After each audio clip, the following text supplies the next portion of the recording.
Scanning for audio.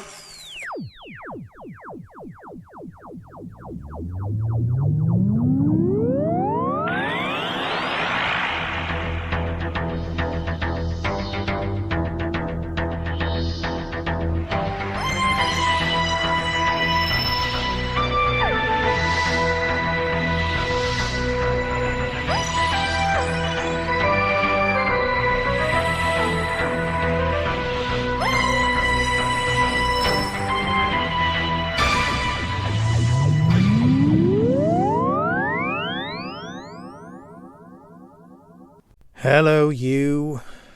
So, like me, you've been waiting for the Fugitive Doctor to turn up on audio. Like me, you probably thought that the Fugitive Doctor, Joe Martin's Doctor, was perhaps, arguably, the single best aspect of the entire Jodie run. I wanted her to be a future Doctor, like the next Doctor storyline that Russell did, and it just made sense to me. But no, I was told so many times, pre-Hartnell Doctor. Does that interfere with them leaving? Does that interfere with Susan? Does that interfere with so many other things? Here's the thing.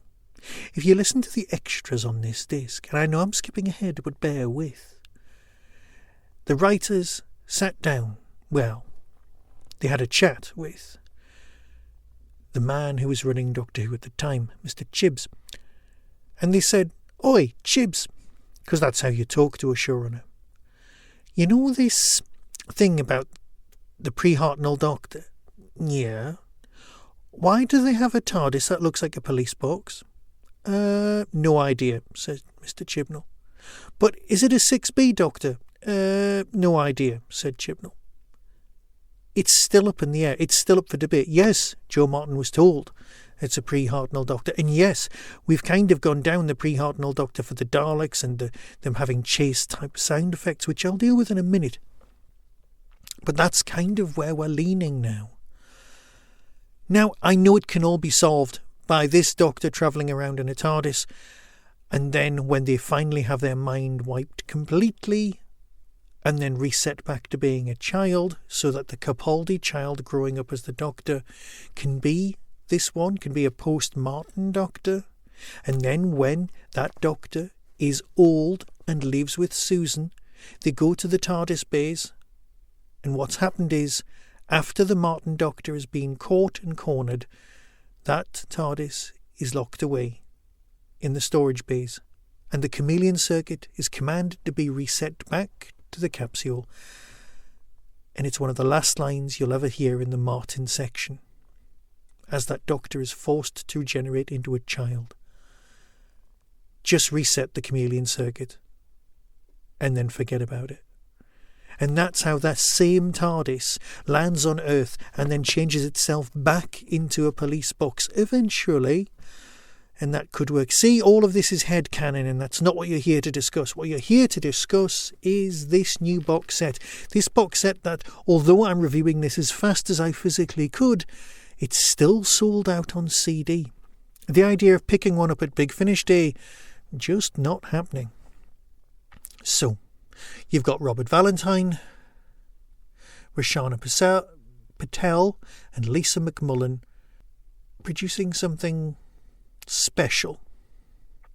It's a 3-story box set, and because Mr. Chibbs has said, hey, it's all up in the air, and they'll be wanting to eke this one out as long as possible, nothing's going to be solved, is it?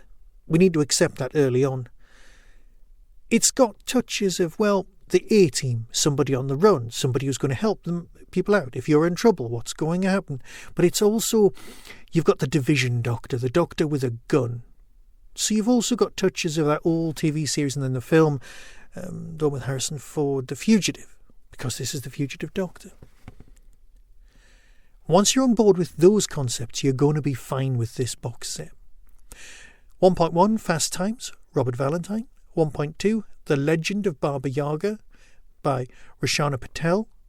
And 1.3, The Dimensions of the Lost Things by Lisa McMullen. All very, very strong stories. The one part of this that I really didn't like is the one thing that I was always going to like, and it's the theme tune. I do find the Whittaker music, which is what they've used here, as perhaps one of the oddest and weirdest and most disappointing versions of the TV Doctor Who theme tune. It's that initial note, the like somebody almost throwing up. It's a dry heave of a note, and it starts the programme. It starts everything on a bad note. It goes, oh, here's Doctor Who. And that's the music you've got here. Give Jo her own theme, please. You did a cracking job with the War Doctor. You've done some brilliant stuff with all of the other Doctors. Go on, be brave. Give this show a go. Give it its own theme tune. You probably can't. You're probably under contract. You're probably thinking, oh, but this is the right music. But it's a pre-Hartnell Doctor, use the Hartnell music. Go on, be brave, go down that route. It's just the Whittaker music is pants. Always was. Moving on. When the mysterious division tries to arrest the equally mysterious agent, the Doctor, she evades capture and heads out in search of her own answers. But trouble is never far behind. Captured by bounty hunters and imprisoned in a maximum security Hulk ship, the Doctor is about to learn that there is no time to stand still when you're a fugitive, and times are about to get very fast indeed. This one's got the feel of The Chase about it. It's got lots of locations and lots going on. We are introduced to a brand new character, which we're all going to call Cosmo, played by the Borg Queen herself, and someone who was in our recently reviewed Chariots of Fire, Alice Cringe. So, we've also then got the Legends of Baba Yaga. On the run from the Time Lords and in serious need of help, the Doctor heads for 17th century Russia in search of the legendary Slovak folklore Baba Yaga. But while trying to gain assistance from this powerful entity, the Doctor finds herself embroiled in events from the most famous of Baba Yaga's tales. When she tries to help a beautiful young woman called Vasilisa, who wants to retrieve a burning ember to save her family from the bitter cold of winter Russia. What is real, what is fantasy, and will the Doctor be able to tell the difference? For me, this was my favourite of all three stories. You know me, I like a bit of myth, I like a bit of folk tale, I like a bit of confusing Doctor Who-ness. You've also got very small cast, and you've got, well, the person who plays Donna Noble's mum playing Baba Yaga. I was listening to it, and it was a cracking version of the original stories. I really want the book, The House That Chicken Legs, to be made into a movie by Studio Ghibli.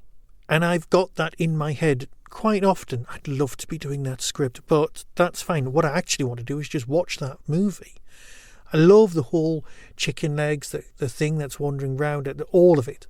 But then you've got the periphery characters, the Knight of Red, the Knight of White, the Knight of Black, all of those characters who you don't really know about, and they're here as well.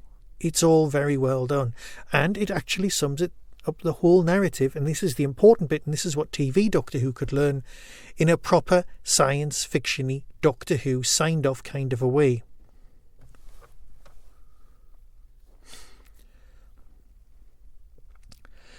So, is it great? Yes. Did I truly enjoy the whole thing? Yes. And then you've got part 3, the Dimensions of Lost Things. Fleeing Cosmo through the vortex, the TARDIS gets stuck down a temporal plug hole, and the Doctor emerges into a weird landscape, finding other lost souls in the form of mountaineer George Mallory and the scavenger Alethea.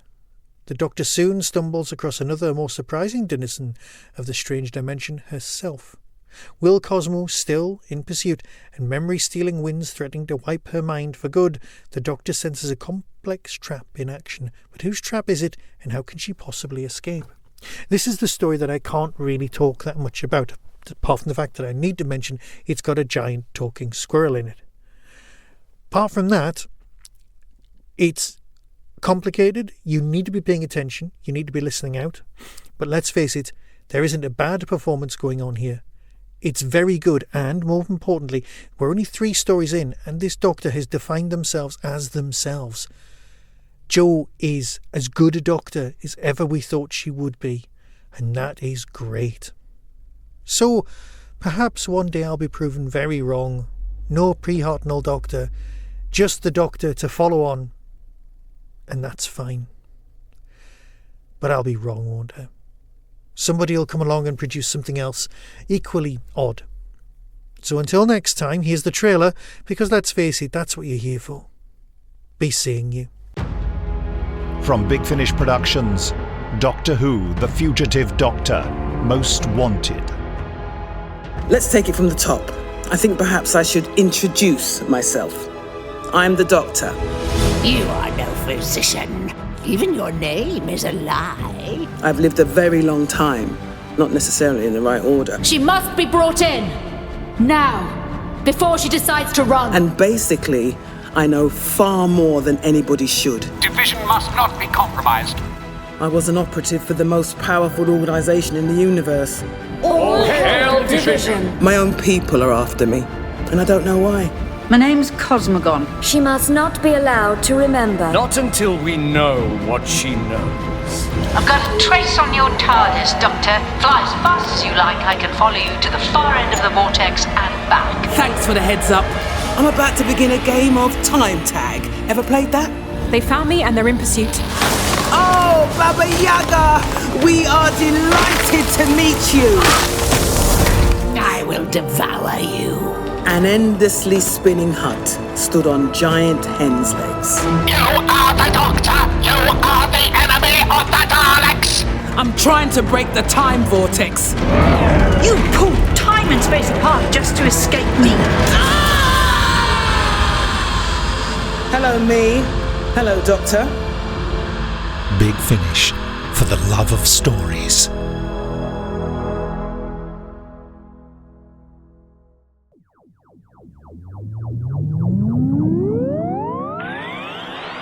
That was the Tin Dog Podcast. Everything discussed is the intellectual property of others. No infringement is intended. For early access to reviews, follow the show on YouTube or Twitter @TinDogPodcast.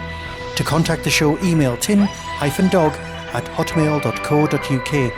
The Tin Dog Podcast is a founder member of the Doctor Who Podcast Alliance.